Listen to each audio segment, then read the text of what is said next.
Bonjour à tous et bienvenue sur la chaîne Woodfrog. Alors aujourd'hui, nous prenons de l'avance sur Halloween. Ça vous permettra d'être à l'heure avec la réalisation de cette boîte citrouille en tournage multi-axe. Alors cette réalisation est un classique. Vous trouverez aisément de multiples façons de la réaliser sur le web. J'ai choisi de vous donner toutes les astuces pour réussir cette boîte en forme de citrouille. Alors les étapes sont simples. On réalise une sphère, on creuse cette sphère et ensuite on fait un tournage multi-axe pour réaliser la citrouille. Pour cette réalisation, j'ai choisi un morceau de catalpa et pour la couleur, j'ai préféré rester sur un ton très clair en finition incolore. Alors je vous souhaite une bonne vidéo et à bientôt sur ma chaîne.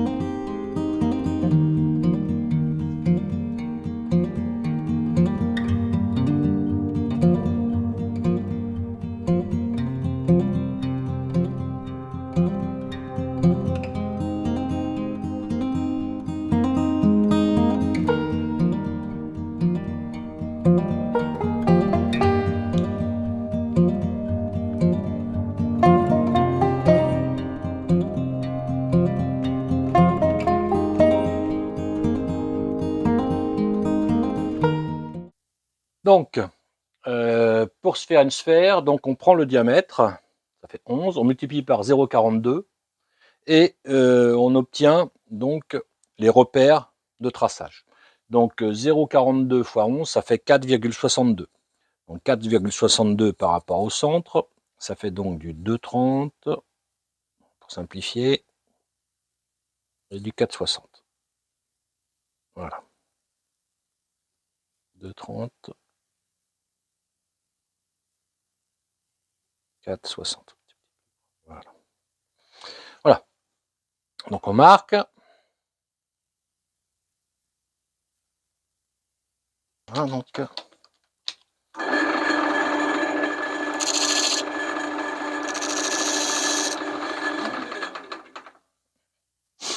voilà. Donc on fera aussi le tenon ici à 4,62. Donc maintenant, vous avez fait les repères pour votre sphère, il va falloir faire couper un chapeau à un moment. Et comme c'est creusé, il va falloir couper avant de creuser. Donc quelle est la distance ou l'épaisseur du chapeau que l'on prend? Eh ben, c'est un peu comme vous voulez. Donc moi j'ai décidé de faire une boîte de 93 de haut, pour tout, et un chapeau de donc qui va faire une hauteur sur la sphère de 16,3. Alors si je mettais 16,3, j'aurais pas de quoi couper d'espace entre le chapeau et ma boule. Donc je me réserve 1 cm de sécurité. Ça va être pour couper, pour voilà. Et je trace mon 16 mm. Pour en enlever, allez, je ne vais pas prendre de risque, je vais faire en 17. Voilà. Donc ça,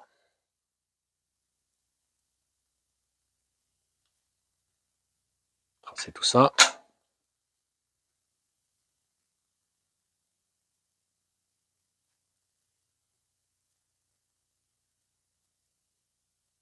Et le tenon au bout.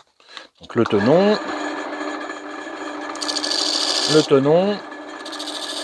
le couvercle et l'espace où je vais couper. Donc tout ça, c'est l'espace où je vais couper.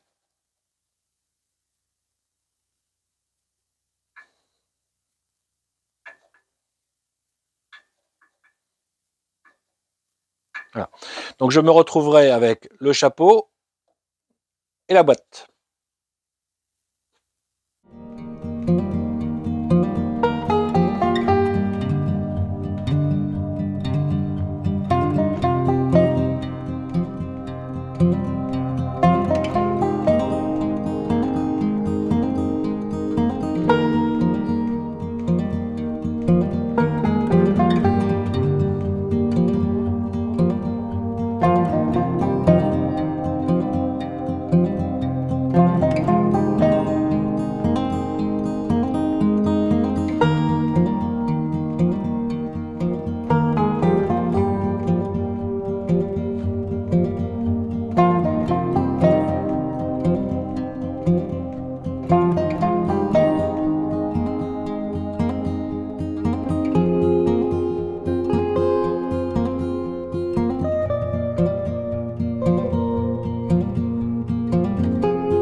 Donc voilà, comme vous pouvez le voir avec les méthodes classiques habituelles, j'ai fait une première moitié de ma boule, hein.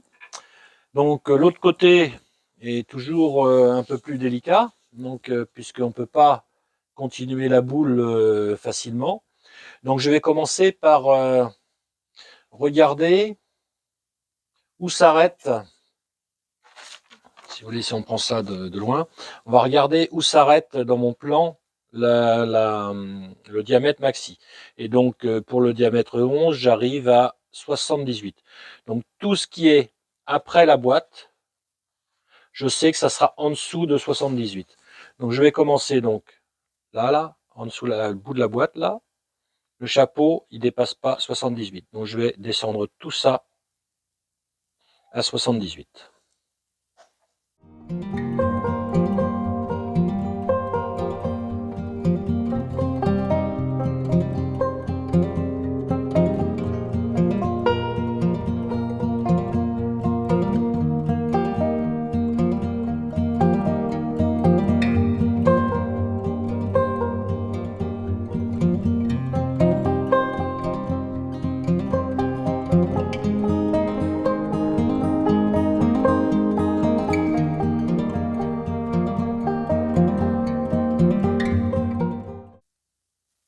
Donc alors voilà, si vous suivez donc la demi-sphère, la boîte, le chapeau de la boîte, et donc ici, il va falloir arrondir.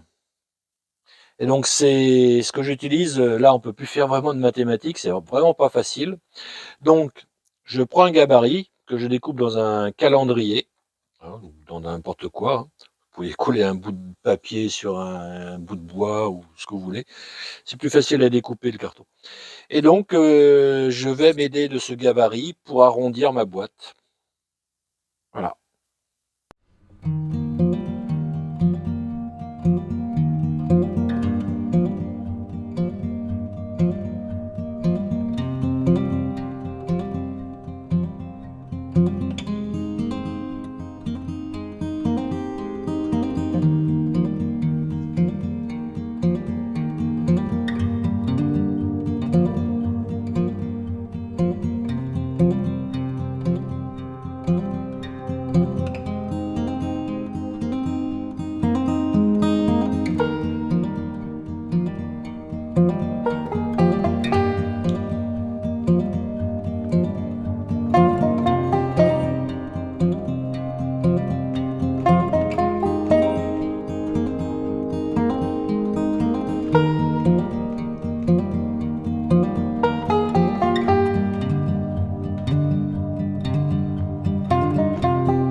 Donc voilà, donc une fois coupé, vous vous retrouvez donc avec le bas de la sphère et son futur chapeau.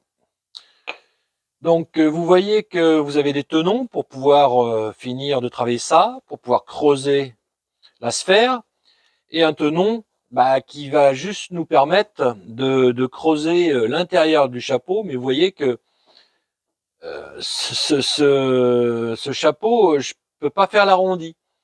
Donc il va falloir qu'on trouve une autre solution. C'est ce qu'on va voir tranquillement. Donc d'abord, je creuse ma sphère et on revient sur la problématique du chapeau.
Voilà, donc j'ai repris le chapeau, le futur chapeau grâce au petit tenon que j'avais, donc j'ai pu faire l'intérieur, j'ai pu ajuster avec un angle à 45 degrés, donc les deux. Donc là, vous voyez, je me retrouve avec un futur chapeau qui tient bien. Mais j'ai besoin de tourner en prolongation du reste de ma sphère. Alors là, il y a une astuce, c'est pas moi qui ai inventé ça existe depuis la nuit des temps. Donc je vais percer, si vous voulez, de chaque côté de ma sphère, et je vais venir mettre ce qu'on appelle une cheville. Donc voilà, je vais mettre une cheville que je vais coller. Donc elle va dépasser ici, c'est pas très grave. Donc je vais mettre une cheville à l'intérieur, refermer, coller. Et donc c'est la cheville qui va empêcher le chapeau et la boîte de partir. Quand j'aurai fini de tourner toute ma sphère et plus loin, quand j'aurai fini de tourner toute ma citrouille en fait, parce que je vais continuer la citrouille avec la cheville à l'intérieur. Quand j'aurai fini, je vais repercer le chapeau et la cheville va être libérée. Alors vous allez me dire, ah mais il y a un trou. Mais non, c'est pas grave, parce qu'en fait ça va être la queue.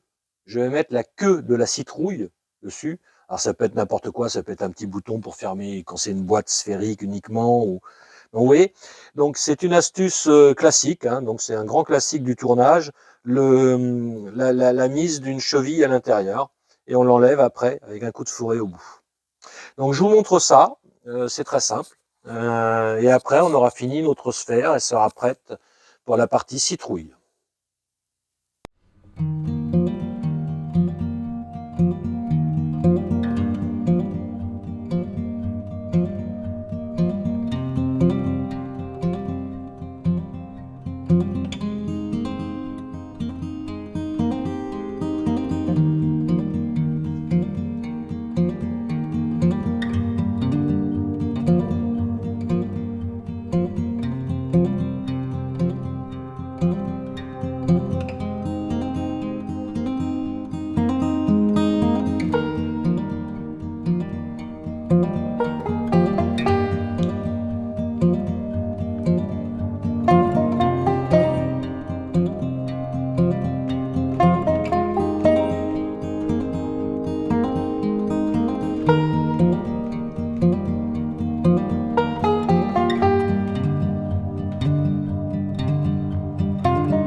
Voilà, vous l'avez compris, donc il va être temps d'utiliser l'indexeur que j'ai réalisé dans une précédente vidéo. Donc si vous me suivez bien, vous avez donc une sphère, une boule, qui est creuse, qui a un couvercle tenu via une cheville qui est collée, que l'on percera en fin de travail. Et donc maintenant, il va falloir que je fasse des repères pour faire ma citrouille. Donc je suis parti sur 12 ondulations. Donc je vais tracer donc 12 traits repères. Donc vous allez voir, après je vais attraper cette sphère, quand j'aurai fini de l'arrondir complètement. Je vais prendre cette sphère-là et je vais la faire tourner dans un autre axe pour marquer ma citrouille. Donc vous allez comprendre tout ça très rapidement.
Alors j'ai un petit incident sur la réalisation de ma citrouille, c'est-à-dire que la pièce en tournant a dérapé, vous voyez ici, et donc je me retrouve avec quelque chose d'un peu large, donc je vais essayer de récupérer ça, on va y arriver. Par contre, il faut absolument que je trouve une façon de bloquer cette boule, parce que vous voyez, elle a tendance à réussir à glisser dans mes deux demi-coques.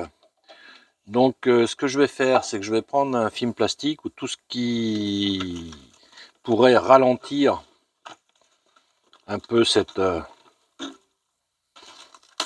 glissement. Donc je vais mettre un bout de plastique ici, un bout de plastique en face, et je pense que ça devrait le faire.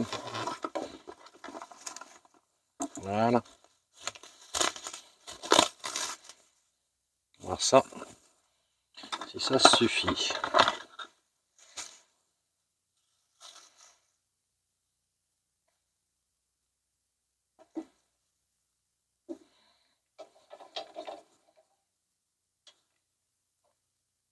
Ah oui, ça a l'air de bien coincer là.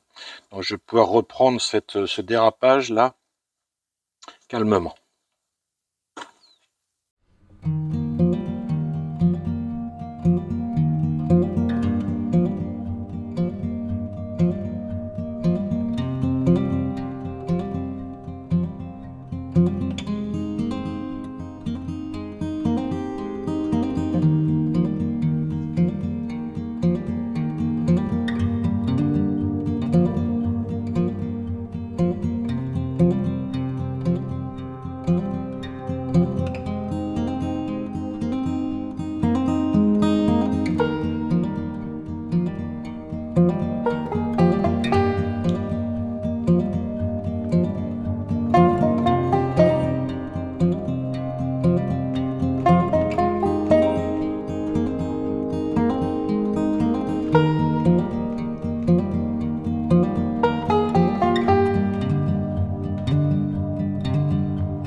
Bon, vous l'avez compris, donc je vous rappelle que cette sphère qu'on a transformée en citrouille, elle était creuse et que l'on l'a tenue pendant toute l'usinage avec une cheville en bois. Donc maintenant, pour enlever ça, eh bien, il va falloir percer cette cheville.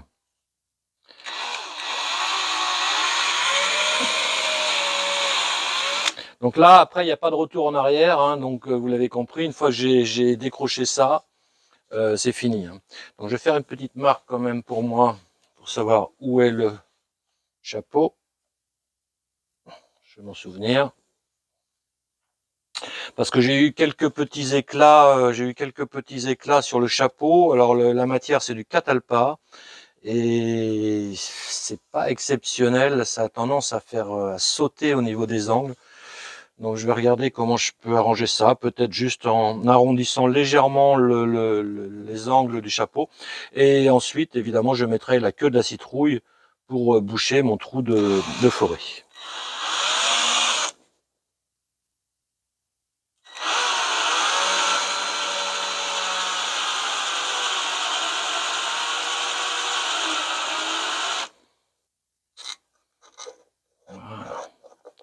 Voilà. Donc vous avez l'intérieur, évidemment, avec la cheville et le chapeau.